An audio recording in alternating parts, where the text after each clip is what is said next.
dito sa 1 Peter chapter 3 verse 1 hanggang 7. Ayan. Wala naman po dyan.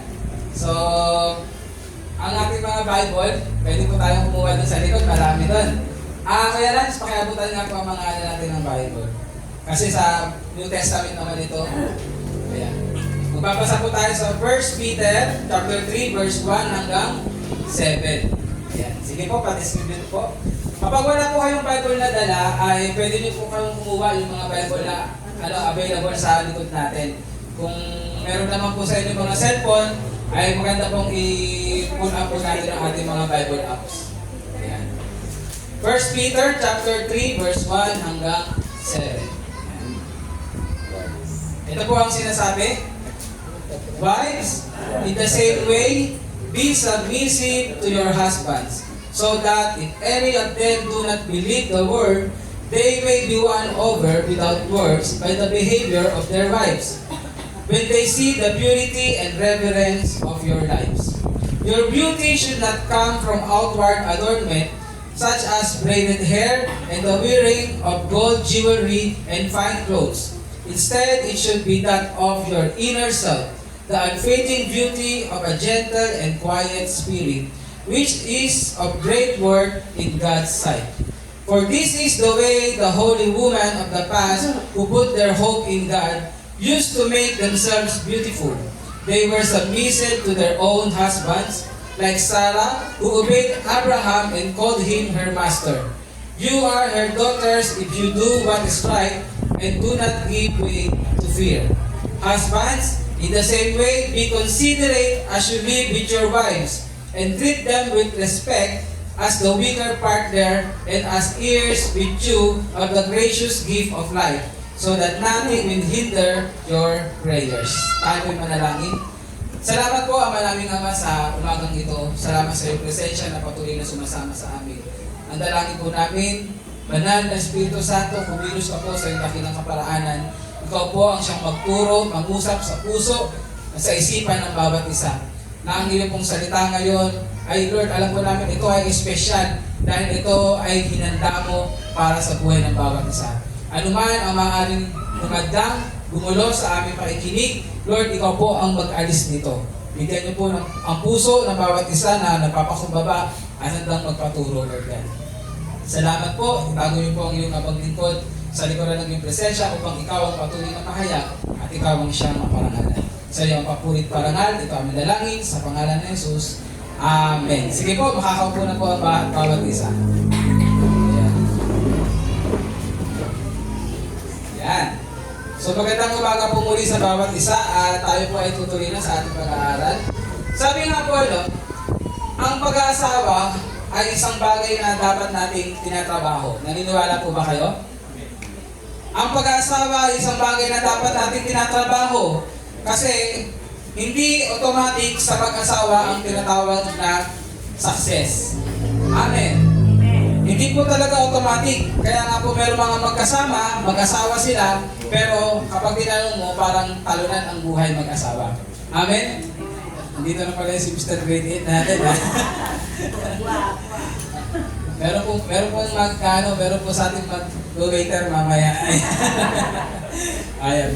Sige po. Tayo pa ay magtuloy.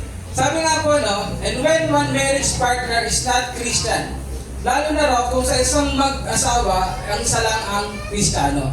Amen? Alam niyo po, napakahirap po ng sitwasyon na yun. Kung sa isang mag-asawa, isa lang ang mananampalataya. Amen? Sabi nga po, ito talaga ay dapat talagang trabahuin. Dapat ito na kumikilos lalo na ang isang mananampalataya. Amen po ba? Kaya nga ang pag-uusapan natin ngayon, pinamangatan natin Tagalog, pero English ang pero sabi ko, mas maganda sa Tagalog po Basa natin, 1, 2, 3. Gawain mag-asawa para sa matagumpay na pagsasama. Amen po ba? Amen. Sabi nga po, merong mag-asawa na magkasama, pero hindi mo masasabing matagumpay. Amen po? Sabi nga, hindi natin masusukat ang tagumpay sa isang mag-asawa kung may bahay sila. Amen? Kung sila ay may business, kung sila ay mayroong kotse, kung sila ay mayroong magandang mga damit. alam niyo po, hindi po doon nakabase kung ang pagsasama ay matagumpay. Yes or no? Yes. Agree po ba kayo? Yes. Kaya nga po sa pag-aasawa o sa mag-asawa, dapat po meron tayo mga guidance. Yan, o guide na tawag doon na ginagawa o tawag doon ina-apply sa ating buhay para ano daw maging matagumpay na pagsasama. Sino-sino dito ulit yung mga may partner? Taas ka ang kamay. Mga may asawa. Ayan. Gusto nyo ba maging matagumpay ang pagsasama nyo? Amen. Yan. Sabi nga, magtanong muna tayo. Yan. Sino dito ang may asawa ka at kasama mo na in 20 years? 20 years. 15 years. Meron ba? Kami natin Julian, 15. Ano na kami? Nag-pass na kami 15. Baka magkamali. Sabihin mo. Yan. 10 years below. Yun. So, matatagal na, no? Pero ang tanong kasi sa atin, masasabi ba natin na matagumpay? Yan. Masasabi ba natin matagumpay ang ating pagsasama? Sige, kayo na lang po ang sumagot. Kami rin natin Juliet, kami na rin sasagot sa isip namin, ano? Kaya naman ngayong umaga, ito ay in-address ni Peter sa section ng kanyang sulat na ito. Kasi napakaganda talaga na si Peter, no? Kasi alam niyo po ba, sa katuroan, sa ibang sekta, sinasabi nila na si Peter ay walang asawa. Kaya nga nila tinawag na first pope daw. Amen? Pero sa Biblia, napakalinaw, si Peter ay may asawa. Amen po? Magbasa po tayo ng Bible para ating malaman. Ayan. So, alam nyo, hindi, tinakil to ni Apostle Peter. Bakit? Kasi siya mismo, mayroon siyang asawa. At alam niya kung gaano kahalaga na ang dapat mag-asawa ay nagsasama ng matagumpay. Amen po? Ayan. So, sabi nga dito, Peter addressed this section of his letter to Christian wives. Yan. Ito talaga ay in-address ni Peter sa mga babaeng asawa na mga mananampalataya. Kasi karamihan, dito sa context, may mga babae dito, meron silang asawa pero hindi mga mananampalataya. Ayan. So, napakahirap nga po na bisa babae ang nakakilala, ang lalaki ay hindi. Kasi kapag sinabi talaga minsan ng lalaki na, ayaw ko. Wow. Ayan. Ano magagawa minsan ng babae? Di ba po? Kaya napakahalaga, palakpakan natin ang bird kasi nandito ang mga tatay natin. Sabi nga po, totoo po yun. Di ba po ang impact kapag kasama ang mga magulang, lalo na ang tatay o yung padre di pamilya. Ayan. Kaya naman ngayon, si Peter, in-address niya to sa mga Christian wives kasi kung ikaw ay mananampalatayang babae at ang asawa mo ay hindi mananampalataya, gugustuhin mo bang maligtas din ang asawa mo? Amen. Sagot, gustuhin mo bang maligtas ang asawa mo? Amen. Amen. Gusto rin natin na sila ay makakilala sa Panginoon. Kaya naman ngayon si Peter, in-address niya to na ano ba ang dapat ginagawa ng isang babae. Amen po ba? Pero hindi naman ito nakatutok lang sa babae. Meron din itong, may part din dito na para sa mga lalaking asawa. Lalo na sa mga mananampalatayang lalaki. So, ready na po ba tayo? Amen. Sumigaw na malakas yung mga magulang, yung mga may asawa. Ready na ba? Amen. Yun. Yan. So, kung ready na, hindi natin pakatatagalin. Kasi matagal si Pastor. Yan. So, ang unang bagay po na dapat ginagawa ng isang babae. Yan. Sino ba yung mga babae? Taas kamay. Babaeng asawa. Yan. Kahit yung mga ano. Yan. Preparation sa inyo to. Unang bagay po, sige ko rin si pakilabas. Yung word na submission. Ayan. Naalala niyo ba yung muling preaching ni Pastor? Ano? Will you submit? Para magkano si Ate Hirt naman, will you give up? Ayan na ako. Will you submit? Ngayon naman, ito, yung gawain mag-asawa para sa matagumpay na pagsasama. Ang unang bagay po na sinasabi ni Apostle Peter ay dapat po ang babae ay marunong mag-submit sa kanilang asawa. Ayan. Tanongin natin yung mga babae, ngiti na lang kayo o si Mangot, mahirap po ba magpasubmit sa ating mga asawang lalaki? Yes. Pakitingnan natin yung mga mukha nila kung ano. Ayan. Minsan, ano?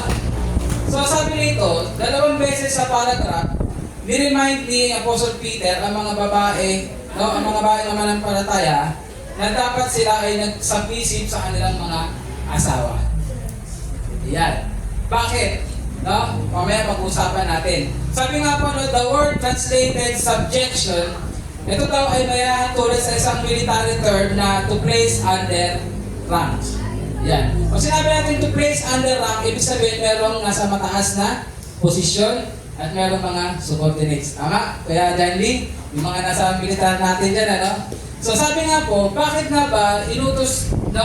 Bakit ba si Adan ang nasa authority at si Eva ang nasa under authority? Amen? Ibig sabihin ba ito, mas mababa si Eva? Ibig sabihin ba mga kapatid, mas mababa ang mga babae? Sasagutin natin mamaya yan. Ito po ang ibig sabihin. Kasi po ang ating Diyos, naglagay po siya ng ikaayos sa isang samahan. Naniniwala po kayo? Sabi nga po, ang Lord ba, tingin nga, hawakan yung ulo niyo. Ayan. Ilan po ulo niyo? Isa lang. Isipin niyo na lang kung dalawa yung ulo. Amen? Sino kaya masusunod doon? Yung nasa kanilang ulo, yung nasa kanang ulo. Ang hirap, di ba? Kaya nga sabi, isa lang dapat ang head of the family. Amen? Ayan. Bakit kaya God placed man in authority? Sabi nga po, no, He has ordained various levels of authority. Sabi nga, no, He has ordained that the husband be the head of the home, and that as he submits to Christ. Napakahalaga po, hindi lang basta magmalaki ang lalaki na, sabi ni Pastor, ako ang ulo ng tahanan. Kaya susunod ka sa akin, hindi. Bilang asawang lalaki, kasi kami ng mga asawang lalaki, napakahalaga po na tayo ay nagpuna, nagpapasambit sa ating Panginoon. Amen. Mag-amin nga mga pogi. Ang mga pogi mag-amin. Napakahalaga po para maayos ang ating tawag doon, ang ating pag-handle sa ating pamilya, especially sa ating asawa. Tayo po ay nasa under authority ng ating Panginoon. Amen po. But then sabi dito, no, sa kabila ng Lord, his wife should submit to him. Sabi nga po, no, ang headship po ay hindi ito dictatorship. Pag sinabing dictatorship, hindi yung asawa, ako anong sabihin ay masusunod yung asawang lalaki. Mga lalaki, hindi po tayo ganun. Na ako yung head, kaya lahat ng sasabihin ko, yun lang ang masusunod. Hindi po siya ganun. Ibig sabihin po nun, kaya tayo ilagay ng Diyos na maging head of the family kasi tayo dapat yung nag-exercise na mauna sa atin nakikita bilang mga mananampalataya ang buhay kung paano po sumunod sa Diyos. Amen. Pangalawa, dapat sa atin bilang mga lalaki, una, nararamdaman ng ating asawa ang pagmamahal. Amen po ba? At maramdaman ng ating pamilya na sila ay protected.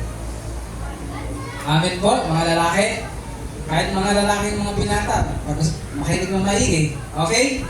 So, pero sabi nga po, no, ito ay binanggit ni Peter para sa mga asawang babae. Kaya naman ngayon, binigyan sila ng ideya ni Peter na, o sige mga babae, dapat magsabit kayo sa mga asawang lalaki nyo.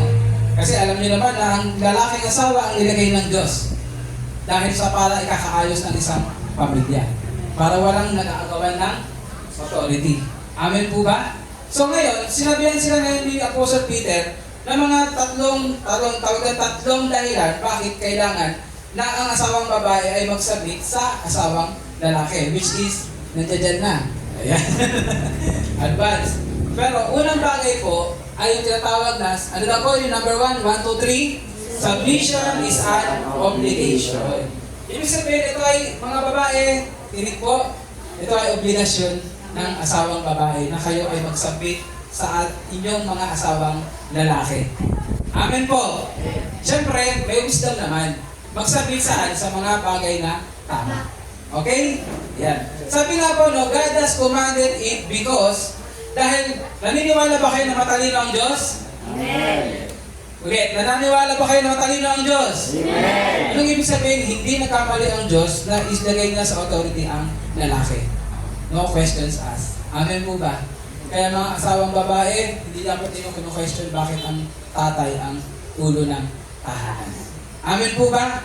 Sabi nito, He knows that this is the best arrangement para ang isang pamilya ay maging masaya.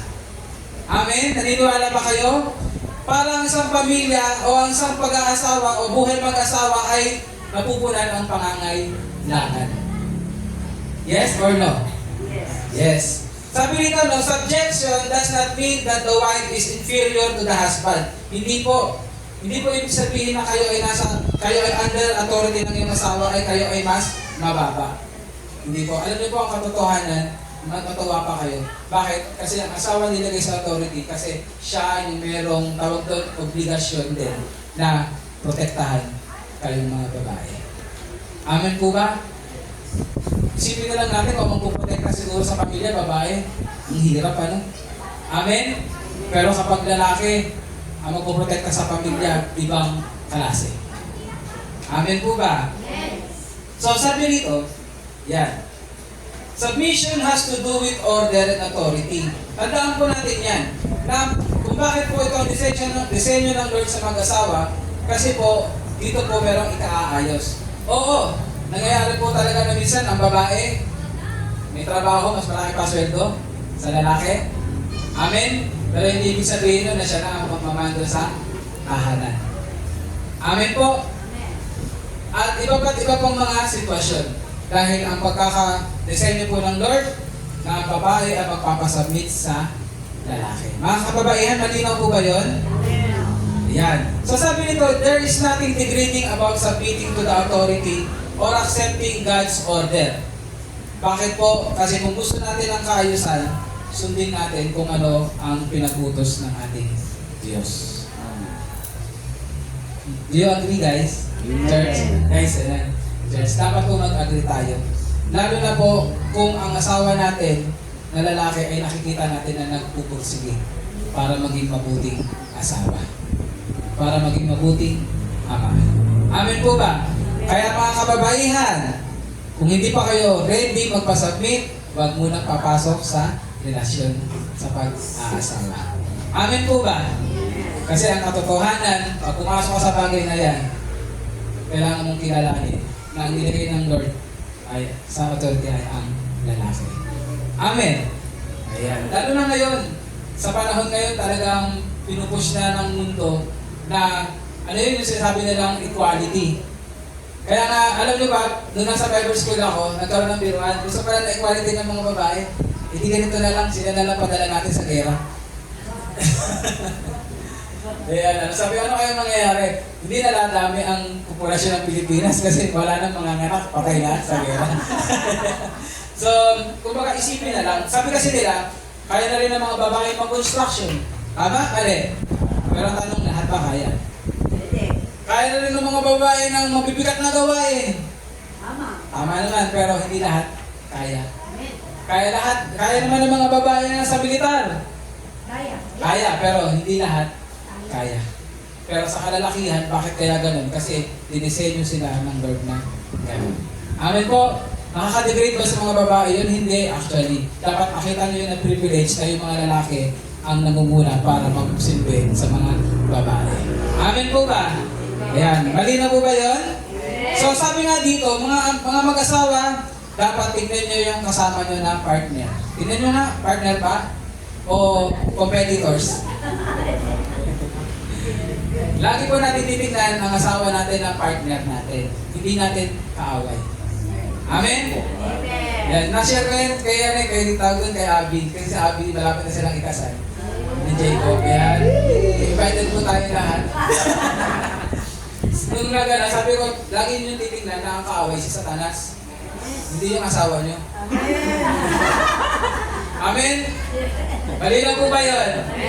Ayan. Kasi pag tinignan nyo yung asawa nyo kaaway nyo, pareha siya ng lalaki o babae, ay talagang bubuntalin mo yan.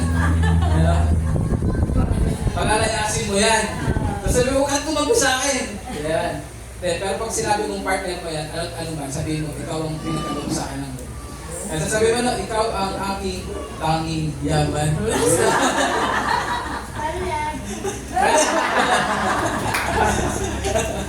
Diba? Kaya kapag sinabi mong partner, di ba sa isang laro, pag partner mo, parehas pa kayo magaling? Actually hindi. Pero pag nagtulungan kayo, kaya nyo manalo. Amen?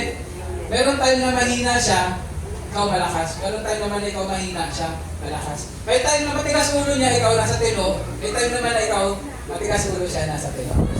Amen po ba? Amen. Pero ang mahalaga kasi doon, bakit mag-partner? Kasi dapat laging magkasama.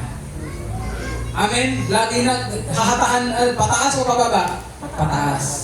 Amen po ba? Malinaw ba yun?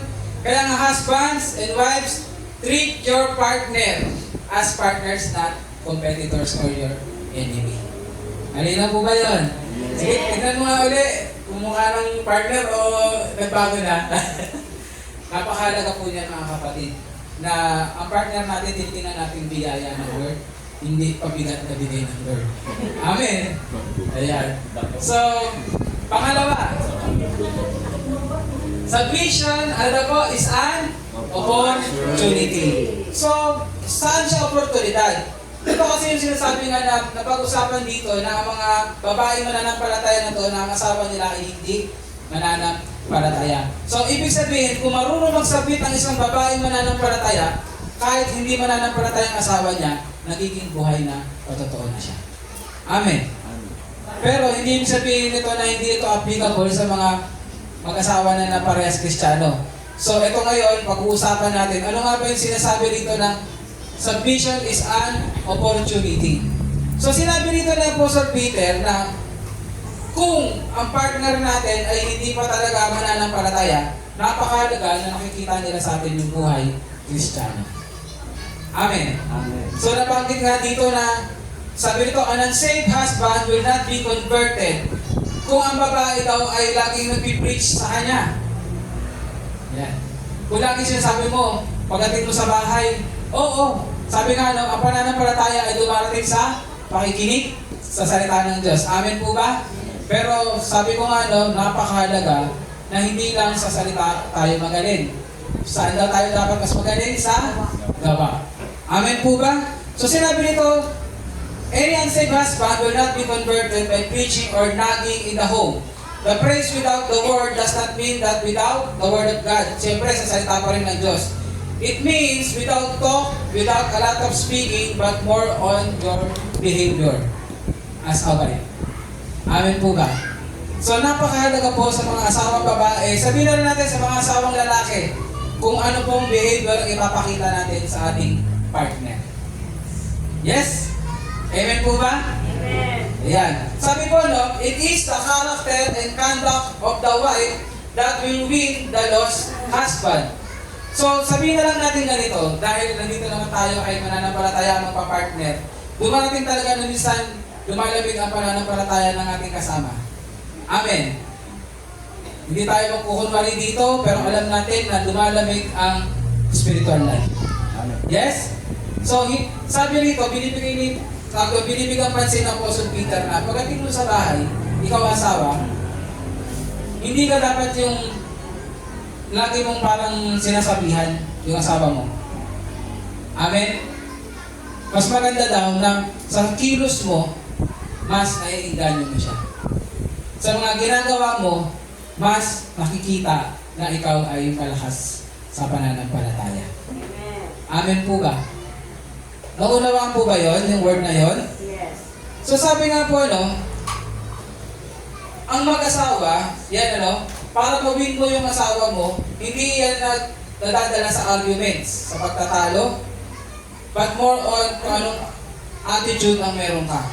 Ano nga daw yun? Submission, understanding, love, kindness, and patience.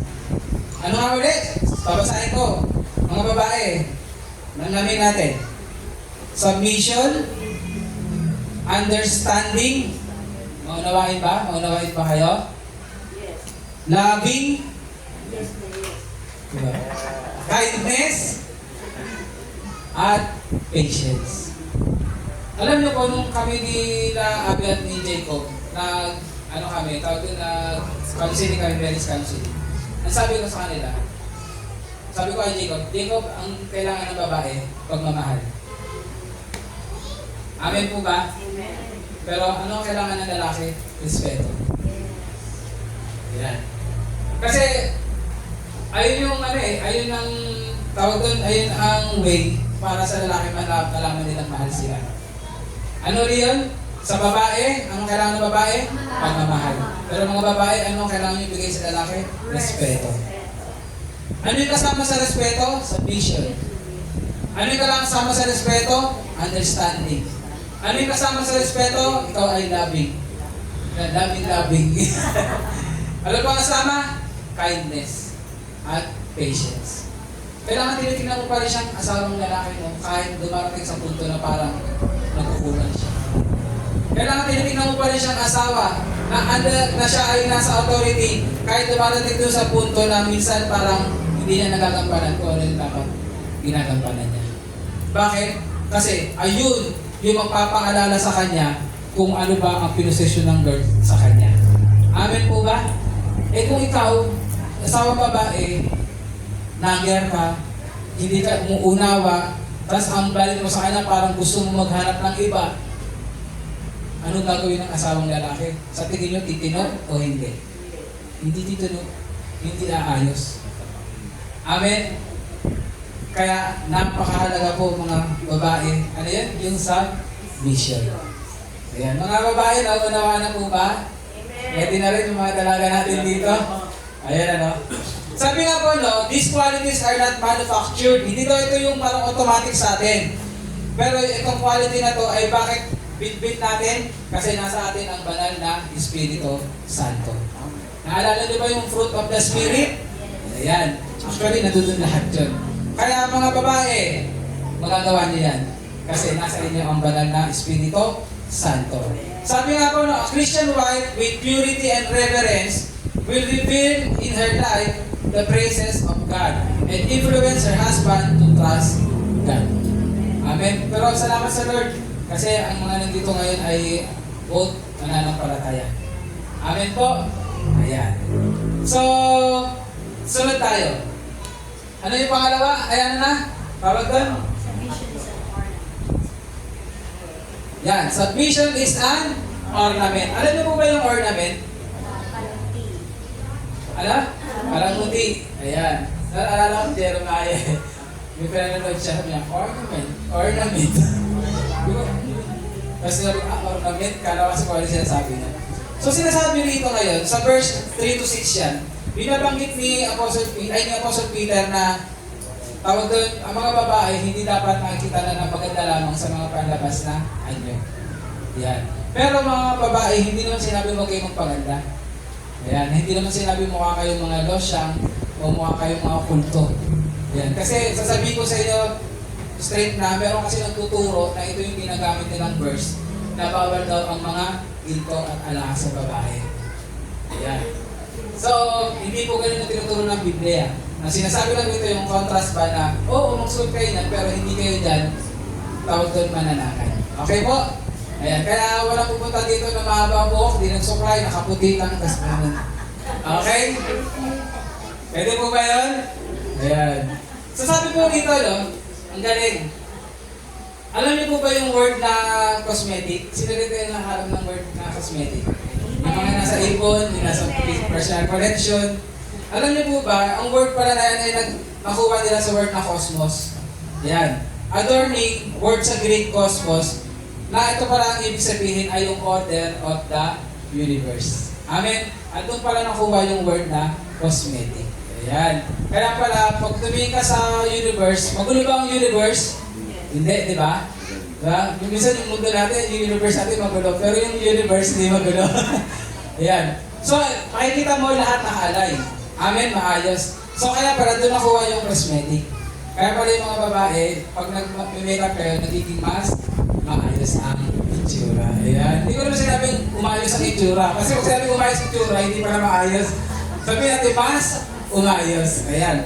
Pero sabi nito, nag-warn si Peter sa mga asawang babae na huwag daw tayo mag-major sa mga external decoration, but more on internal character. Ayan. Kasi ang ganda ay lilipas, ang make-up ay mawawala. Amen? Pero ang magandang ugali ay mananatili. Amen po ba? Gusto niyo ba yun, mga lalaki? Yan, gusto natin yun. Kaya nga, di ba, sabi ko, wala namang pangit eh. Naniniwala ba kayo? Walang pangit. Sabi mo sa katabi mo, walang pangit. Huwag mo tingnan, walang pangit. Yan na. Sabi mo sa katabi mo, walang pangit. Wala talaga. Ayan. Hindi mo lang talaga type. Ayan. Pero huwag mo sasabihan ng pangit. Amen? Kasi ang totoo, walang ilikha ang Diyos na pangit. Amen po ba? Ayan. Kaya naman, ba't ko ba nasama yun? Kasi pag-uusapan yun, pagpipili ka doon, huwag pangit, hindi. Mahalaga pa rin naman yung gusto mo ang itsura. Amen. Huwag tayo magpa-hypocrite. Kaya ka nang mahanap din ng partner, gusto mo yung itsura. Amen po? Ayan. Pero hindi lang sabihin pag hindi mo gusto ay pangit na, hindi. So, pero mga lalaki, siyempre mga may asawa na, wala nang choice. Ayan, huwag kang maghahanap ng iba-iba. Bias tayo. Pero sa mga kalalakihan dito, sa mga kababaihan ng mga single, hanapin nyo pa rin yung merong tagol, prutas, na ay bunga ng banal na espiritu sana. Amen po ba? Hindi lang basta Christian. Kala nyo mayroong mga Christian-Christianan lang din. No? Pag nakuha na yung matamis na oo natin, mga lalaki, nagbabago na yung Ayan. So dapat talaga, nag-focus tayo sa internal character. Sabi nito ni Apostle Peter, kasi yung mga kababaihan sa kanila, mga Roman, talagang nag-aaway-aaway ang mga babae. Kasi nagpapagandaan sila sa panglabas na anyo. Ngayon, itong mga mananampalatayang babae, siyempre, kung gagawin nilang standard, yung standard ng mundo, gagayahin nila yun. Kaya ngayon, parang naiisip nila na mamahalin ako ng asawa ko kasi ang ganda-ganda ko ngayon. Paano kung nakita mo yung asawa mo bagong gising? As long I love you sa'yo, hindi pa nakakapag-toothbrush. Amen? Bibigyan ko lang kayo ng ideya sa realidad. Na, ito pala yung asawa ko. Pag bagong gising, makapag-isip mo, nasaan yung asawa ko? Sino ka? Hindi naman ganun. Diba? Kaya nga, more on internal character. Pero mahalaga din naman nagkakayo sa mga babae. Pero mga kababaihan, sinasabi nito ni Apostle Peter na mas ayusin natin yung ugali natin para mas lalo natin mawin yung ating mga asawa. So, ito ba yung applicable na sa mga babae o sa atin din mga lalaki? Mga asawang lalaki? Mga babae. Sa atin din. Napakahalaga din sa ating mga lalaki, no? Amen po ba? Pero, alam niyo mga lalaki, magpasalamat tayo kasi minsan nalaki lang tiyan natin. Mga lalaki makinig kayo. Magpasalamat tayo kasi minsan nalaki lang tiyan natin. Pero yung mga asawa natin, kapag nanganak na sila, nasisira yung katawan nila. Tama? Di ba? Kaya magpasalamat tayo na mas mahalin natin yung mga asawa natin pag tumataba na sila. Mas mahalin natin, pahalaga ng asawa natin kapag nakita natin na naging ganyan ang katawan nila kasi binit-bit nila ng 9 months. Lalo na sa akin, 9 months times 4. Kasi 4 ang anak namin. Amen? Nasasabihin ko pa natin, ganyan ang katawan mo ngayon. Diba? Hindi. No? Magpasalamat tayo. Kasi sila yung naging bearer, hindi tayo. Amen po ba? Kaya mas pahalagahan natin yung mga asawa natin babae. Na kahit na hindi man na sila ganun ka postura ngayon, ayan. Pero sila ang ginamit ng Lord para mabiyayaan tayo ng anak. Amen po ba? Amen. Mga lalaki, para babae mga nag-amen. Mga lalaki, amen po? Ayaw nila mag-ipin. Amen. Ayan. Kaya mga lalaki maghahanap ng mga sexy. Kasi yung asawa nyo, ayan ang ingatan natin. Dami, sexy din naman kami. Ayun. Ayan. So, sabi nga po, ang kababaihan, although sinabi dito ni Apostle Peter na hindi naman dapat nakapokus kayo sa panlabas, pero mahalaga pa rin na mag-ayos. Kasi isa rin naman sa realidad, bakit ba minsan ang lalaki? Yan. Mga babae makinig.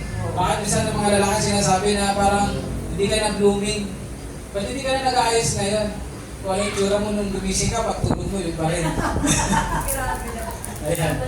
Mahalaga pa rin mga babae na nag-aayos kayo para sa partner ninyo. Yes. Amen! Ano daw? Para sa partner. Hindi para sa kung sino man. Amen?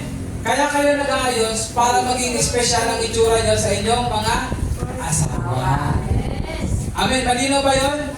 Kaya mga kababaihan, kung ayaw niyo magpaganda sa isang tao lang, huwag muna kayo doon. Amen? Kasi dapat focus niyo na ako ay mag-aayos dahil sa asawa ko. Kasi nakita niya akong maayos. So, gusto ko rin lagi, maging maayos sa isang harapan niya. Amen po ba? Ayan. So, hindi bawal mag-makeup. Hindi bawal mag-ikaw. Huwag na daw makapal masyado. Amen. Pero ano daw, mas mahalaga ang panloob. Ano yun? Yung panloob na kaganda. Actually, na-message ko na nga yan, di ba? Yung true beauty. Kaya nga, mas mamahalin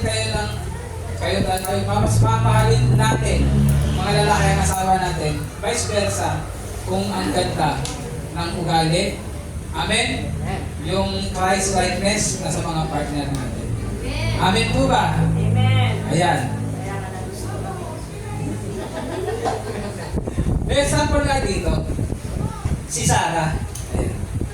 Kilala niyo ba si Sarah? Sino ang asawa ni Sarah? Si Abraham.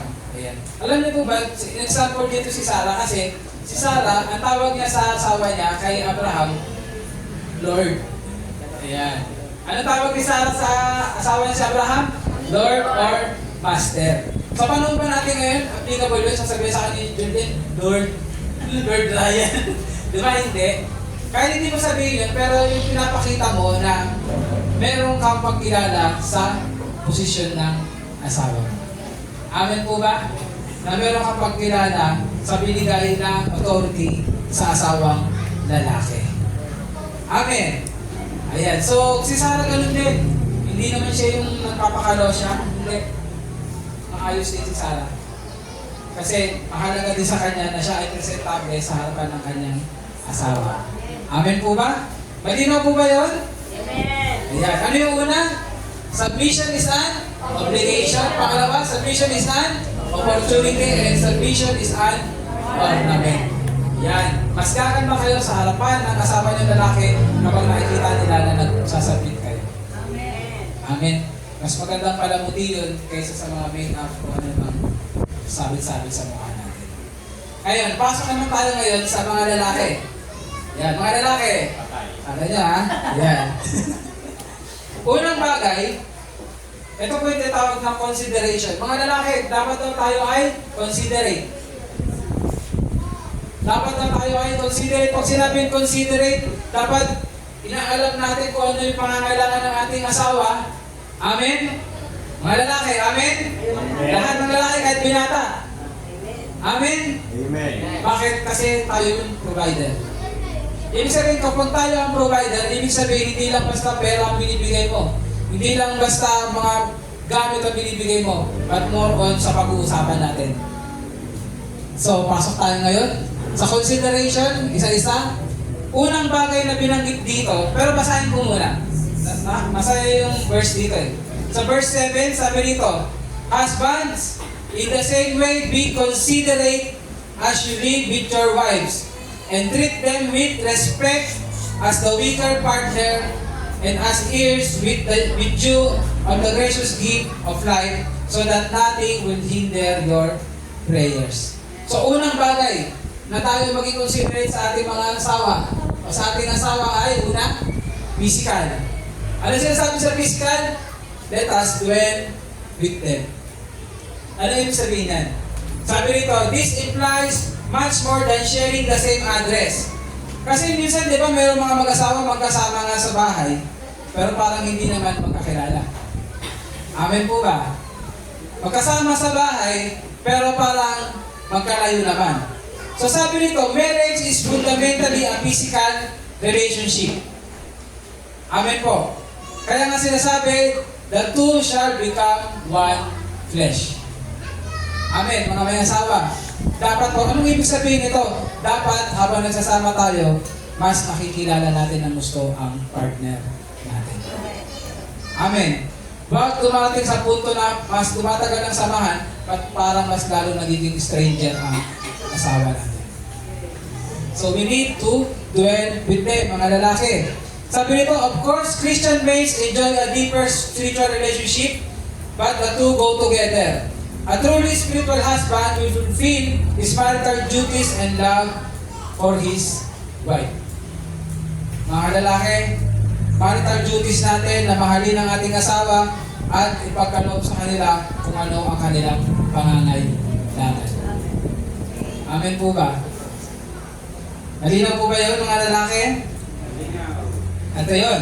The husband must take time or the husband must make time to be home with his wife. Amen. Sa Tagalogin ko, dapat ang asawang lalaki ay laging may oras na makasama sa tahanan ang kanyang asawang babae. Yes. Hindi tayo nag-asawa para iwanan mo uli ang asawa mo. Pero parang nasakit, no? Kasi sabi nga, ang Lord matalino. Kasi ang kalagayan ng mga asawa natin dito, mga lalaki, ay maalis. Amen? Mga lalaki, huwag kayo magalit kay Pastor, ha? Si Lord nagsabi nito. Yan. Si Lord nagsabi nito na ang mga asawang lalaki dapat kasama natin ang asawa natin, babae. Amen po ba? Wala amen, ha? Amen po? Amen. Yan. Mga lalaki. Bakit nga ba ganun? Kasi di ba si Adan at si Eva nung sila ay kinasal ng Diyos. Sinabi doon, the two shall become one. At sila, iiwan nila ang kanilang ama at ina at sila ay bubukod. Amen po? So, bubukod yun kasi kailangan nilang magsama. Hindi kailangang magsakripisyo na naiiwan ang isa. Amen po ba? There are circumstances na nangyayari yun, but then, kung nangungusap ang Lord na gawin mo, nasamahan mo na ang asawa mo, sumunod ka sa Panginoon. So, siya ang bahala sa inyo. Amen po ba? Ayan. So sabi nito, no? The husband must make time to be home with his wife. Christian workers and church officers, sabi din, ano? Minsan busy. Ang mga lalaki, busy naman talaga eh. Marami kasi ginagawa. Pero sa huli, kailangan gugustuhin mo pa rin umuwi sa piling ng iyong asawa. Amen. Kasi walang iba na makakapagbigay sa iyo ng tamang pahinga kundi sa piling ng iyong asawa. Amen? Pare-utos na. Pero mga kapatid, mga kalalakihan, ayun ang disenyo ng Lord. Kaya nga sabi ko sa Ate Julian, nangyari sa amin na umalis sa Ate Julian, di ba? Kita niyo naman kung gano'ng ka-stress si Pastor yung itsura. No? Pero nung dumating si Ate Julian, medyo bumalik naman yung itsura. No? Sabi ko nga, buti hindi naubos yung buko eh. Ayan, meron pa naman. Kaya lagi sinasabi ko kay Julian, alam ba, pagtapos ko magtrabaho, sabi ko sa kanya, Han, matutulog na ako. At sabi ko sa Han, dito ka muna. Kasi, mas makakatulog ako ng mabilis pag katabi kita.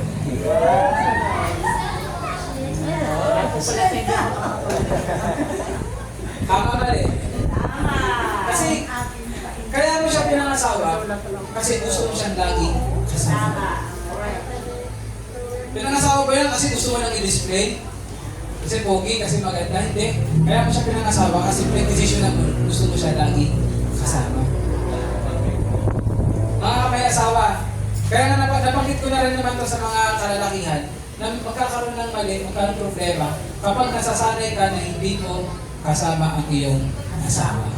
Sa aminin mo sa hindi, nagkakaroon ng problema.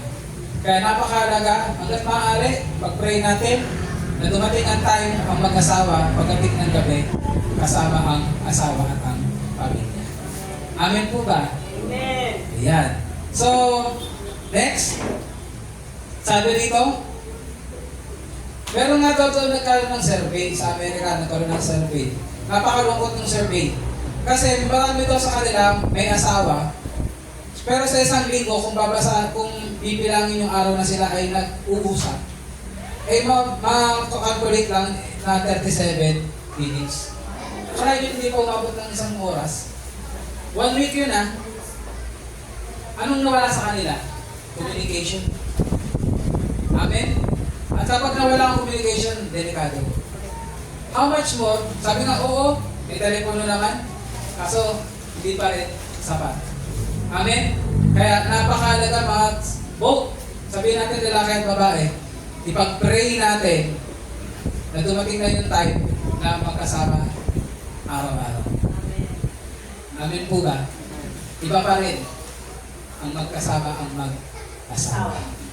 Nadanas po ni Pastor, nadanas din na Adiel, sinasabi ko sa inyo, hindi ito pagyayabang, kundi katotohanan. Nung ako ay umalis, si Julian mag-isang nag-alaga kay Jaire, Yun kay Mr. Grade 8. Kasi si Johnny po, muntik na po yung mamatay. Dahil yung isang bagay na punong-puno ng problema.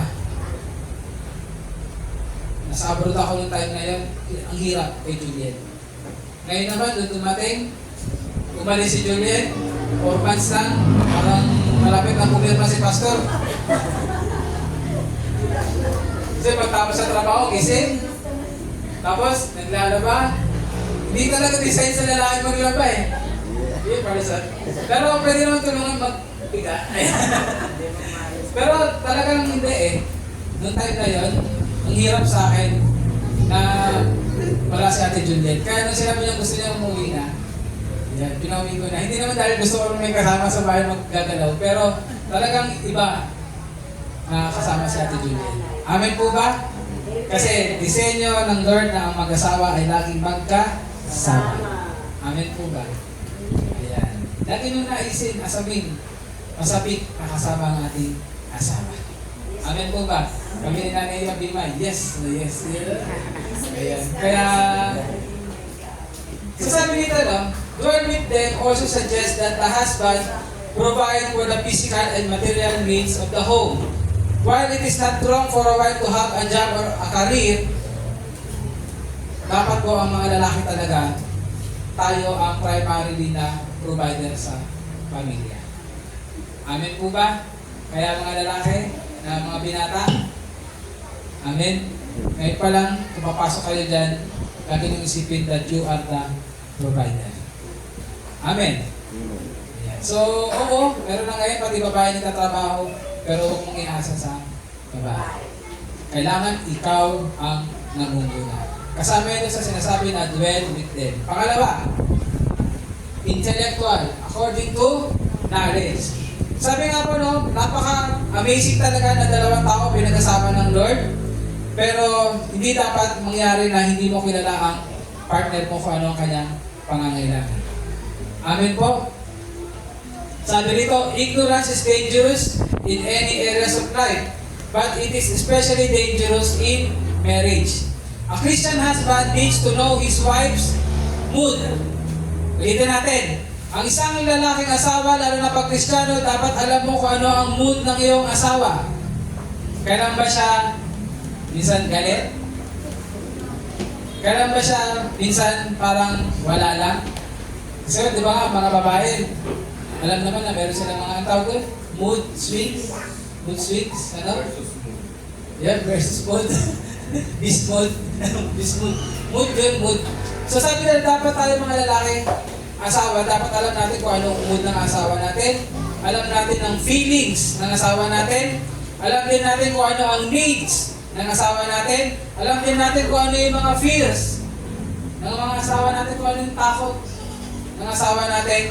At alam din dapat natin kung saan lumiligaya ang asawa natin. Amen? Kaya nga diba, ang pag-asawa, ano doon, ang pagmamahal, more on giving and not more on receiving. Ano ibig sabihin? Dapat inaalam mo kung ano yung kaya mong i-provide sa asawa mo. Ano yun? Yung mood, dapat alam mo, yung feelings, yung needs, at minsan yung takot ng asawa. Alam mo, kapag tinanong niyo yung asawa niya babae, ano bang takot niya? Alam niyo sabihin niya, lumaki yung mga anak ko na walang tatay. Na, ano bang takot nila? Dumating yung panahon na masira ang pamilya. Tama ba rin mga babae? Hindi niyo naman takot kung walang bahay eh. Hindi niyo naman takot kung konti lang ang pagkain eh. Ang takot niyo, una, mawala yung asawa niyo. Amen? Masira ang pamilya. Sa totoo lang, ayun ang fear ng mga babae. Kaya tayo mga lalaki, dapat maramdaman nila secure sila sa puso natin, sa buhay natin. Secure na ang pamilya, tayo ang nagiging. Hindi tayo ang nagiging dahilan para masira ito. Amen po ba? Mga lalaki. Sabi nga, usapang lalaki to. Lalaking Kristiyano. Amen po? Amen. Hallelujah. Sa biyaya ng Lord, kaya yan. Mga lalaki, sa biyaya ng Lord, hindi yan dahil magaling tayo. Pero dahil tutulungan tayo ng Panginoon. Sabi rito, mga kapatid na lalaki, he needs to listen with his heart. Tayo daw mga lalaki dapat good listener. Mga lalaki, dapat daw tayo ay good listener. Bakit? Kasi ang mga babae madaldal. Yes. Totoo ba? Madaldal nasama natin. Yung gusto natin may kausap. Kaya dapat tayo daw mga lalaki ay good listener. Hindi naman kailangan may sabihin ka eh. Basta gusto lang nila ay nakikinig sa kanila. Kahit wala nakikinig, na nagsasalita, delikado yun. Pero mga lalaki, dapat tayo rin ang best friend ng ating mga asawa. Asawa. Yes. Amen? Amen. Ayan. Best enemy din, pero best friend din. Ayan. So, we need to listen with our hearts. Ano ibig sabihin, kapag nakikinig ka, ibig sabihin, hinihimay-himay mo at inaalam mo kung ano nga ba ang nangyayari ngayon sa partner mo. Amen po ba? Sabihin, iniintindi mo siya at tawag doon, talagang ready ka na i-provide kung ano yung hinihingi niya sa panahon na yun. Pero hindi mo yung magagawa kung hindi ka nakikinig ng iyong buong puso. Mga babae, pwede rin ba yun sa inyo? Yes. Okay lang din ba na yung mga asawang lalaki makapag-open sa inyo? At kayo ay magkaroon din ng tinatawag na listening with all your heart. Amen po? So, vice versa. Vice versa. So sabi rito, no, there must be in a home, dapat daw sa isang pamilya, doon sa tahanan, ay meron yung protective atmosphere. Pag sinabing protective atmosphere, gugustuhin ng mag-asawa doon sa tahanan. Bakit? Secure sila pag magkakasama. Amen? Pati yung mga anak, uuwi sila ng tahanan kasi alam nila, secure sila pag nasasama na nila si tatay at si nanay. Hindi yung uuwi ako na lagot. Ako, sa labas na lang ako. O si asawang lalaki sabi na, uuwi ako. Asawa ko, sisigawan lang ako. Hindi, dapat, malalaman nila, pag umuwi ako, ando doon yung pahinga. Ando doon na mas makaka-relax ako. Ando doon na safe ako. Amen po ba?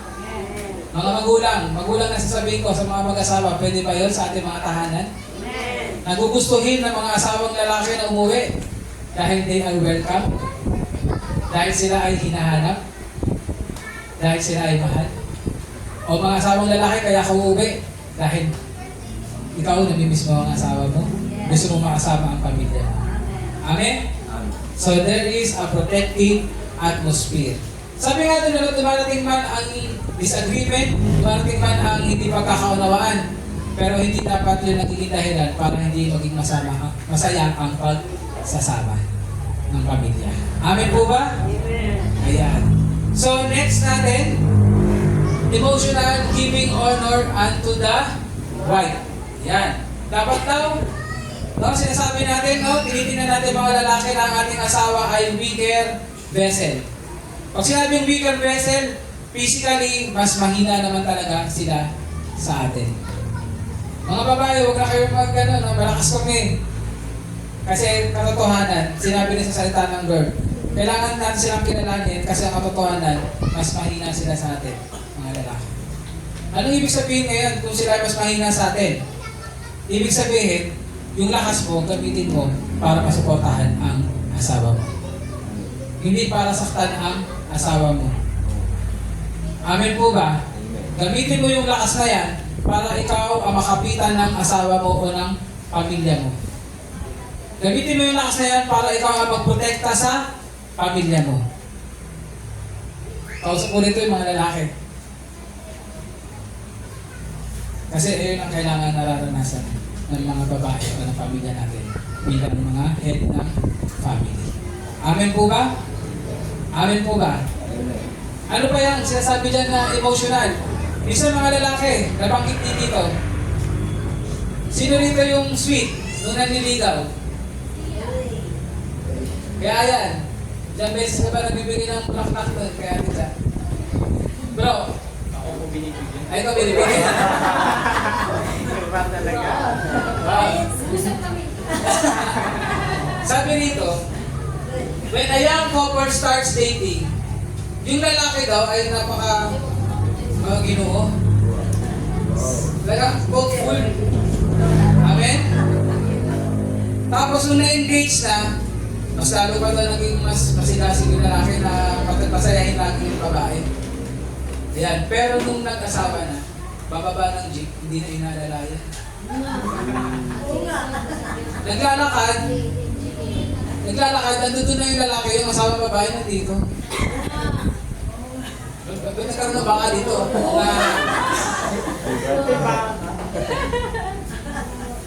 Tapos pag birthday, nung naliligaw pa lang, kung ano binibili ngayon. Natatawa na yan. Kasi, guilty ako na yan. Kasi sinabi nga natin Juliet, kailangan sabi niya, oo nga, masama. Mga lalaki, huwag ka daw magaling mo naliligaw ka lang. Alam nyo, hindi ko alam eh, hindi ko matanda kung sino yung partner na di ba? Sinabi niya na nung mag-asawa na sila, yung asawa niyang lalaki, mas gumaling manligaw sa kanya.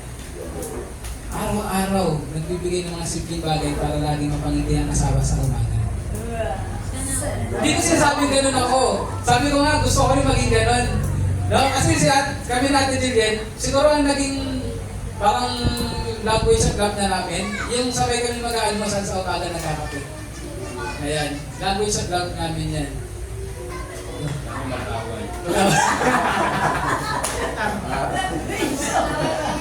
So, maghanap kayo ng bagay, mga lalaki, maghanap ng diskarte, di ba? Diskarte tayo dati. Kaya nga tawag sa pag-nandiligo, diskarte.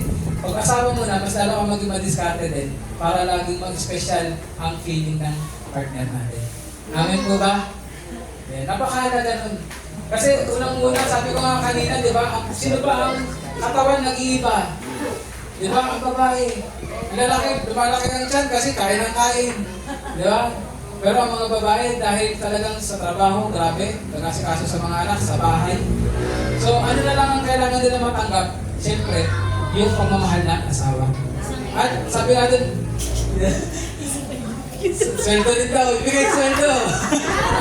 Tama. Ay pa, parang yun ang inaantay. Wala rito. Joke lang, nasa Bible yun. Na, actually sinabi ko rin kay Abby yun, nung tanong ako. Alam mo ba bakit yung aras binibigay sa babae?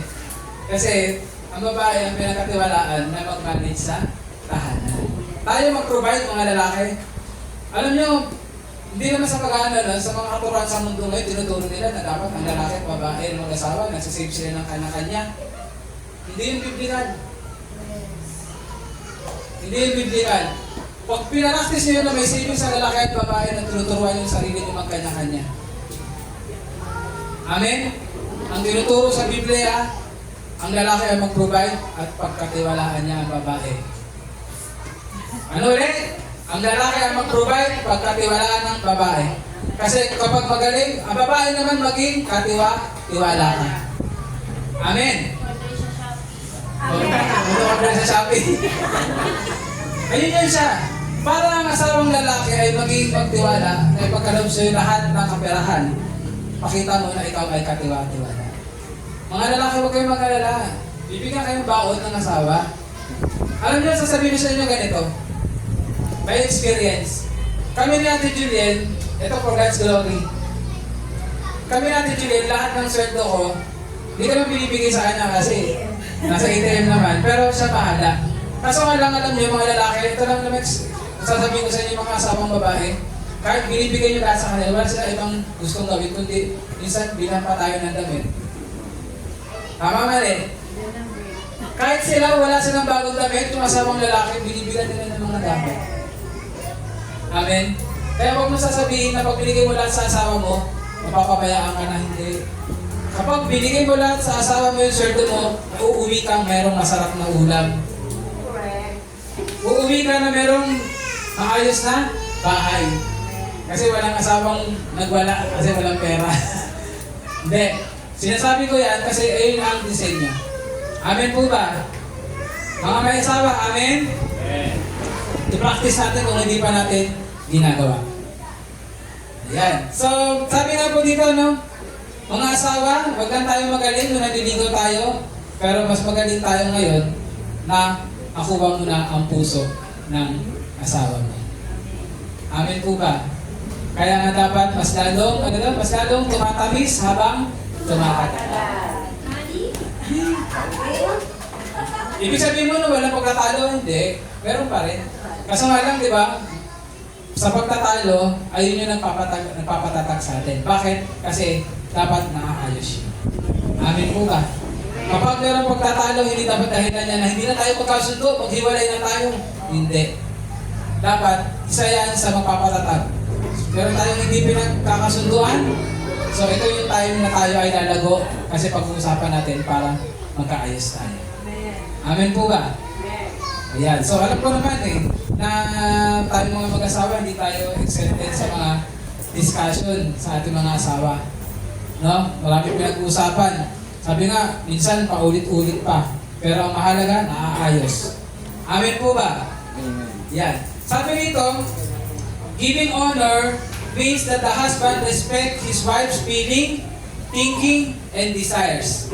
He may not agree always sa ating asawa, hindi man tayo lagi nag-agree sa ating asawa, pero huwag mawawala ang respeto natin sa kanila. Marami po ba natututunan ng mga may asawa? Para tayo nasa counseling din, para tawag dito, post-marriage, kasi mga may asawa na. Amen po ba? Ayan. Kaya nga sabi rin dito, sino po may alam ng thermometer? Ano ba ang ginagawa ng thermometer? Di ba? Sinusukat niya. Ang thermometer habang tumataas ang temperature, lalo siyang umaangat. Amen po ba? Sino na nakakalam dito ng thermostat? Hindi niya alam ng thermostat? Ang thermostat, halimbawa dito. Pero mga thermostat dyan sa mga aircon, yan. Kasi ang gawain ng thermostat, isiset mo siya ng halimbawa 16 degrees. Kapag umiinit ang panahon, gagawin ng thermostat, i-maintain niya sa low na average ng ng init o ng lamig. Amen? Ibig sabihin, kapag umiinit, siya yung nagpapalamig. Amen? So sa mag-asawa, ganito din. Kung merong temperature, thermometer, dapat merong thermostat. Parang sinabi ko kay Abby nun, kung merong apoy, merong tubig. Amen po ba? Yan. Anong ibig sabihin? Kung minsan, ang asawang babae, sila yung thermometer, tayo mga lalaki, pilitin natin maging thermostat. Amen? Pagbaliktad naman, tayo mga lalaki naman ng thermometer, mga babae, pilitin din maging thermostat. Bakit? Para maging maayos ang lahat. Kasi kapag parehas kayong apoy, ano mangyayari? Susunog. Sasabog. Amen? Sabi ko kay Abby nun, talagang yan ang hindi ko makalimutan sinabi sa amin ng pastor, ni Pastor Johnny sa amin, na kapag nagsalita pa naman yun, napakamalumanay. Sabi niya, merong apoy, dapat may tubig. Yan, sabi niya. Kasi ano ba ang nakakapatay sa apoy? Tubig. So napakahalaga na ang isa ay matutong mag-laylo. Amen po ba? Ayan. So gusto ba natin yan? Gusto ba natin? Para magkaroon tayo ng successful marriage. Yan. So panghuli, spiritual. Kasi sinabi niya that your prayers may not be hindered. Paano ba mangyayari na ang prayer ay magiging hindered sa mag-asawa kapag magka-away? Sa anong dahilan? Kasi hindi kayo pipray kung magka-away kayo. Tama mali. Pwede ba yun? Tara, pray tayo! Hawak mo kamay ko, binabali na. Kaya ba? Lord! Wala na pinigin mo kasama sa akin! So, ito lang. Dalas din namin mag-asawa. Well, mag-pray kami sa gabi. Tapos magkatampuhan. I-pray na tayo. Paano mag-pray? I-pray na tayo.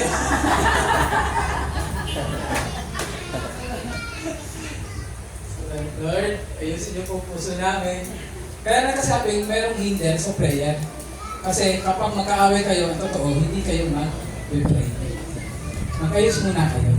Amen po ba? Mag-ayos muna. Dahil mag-pray ng sabay.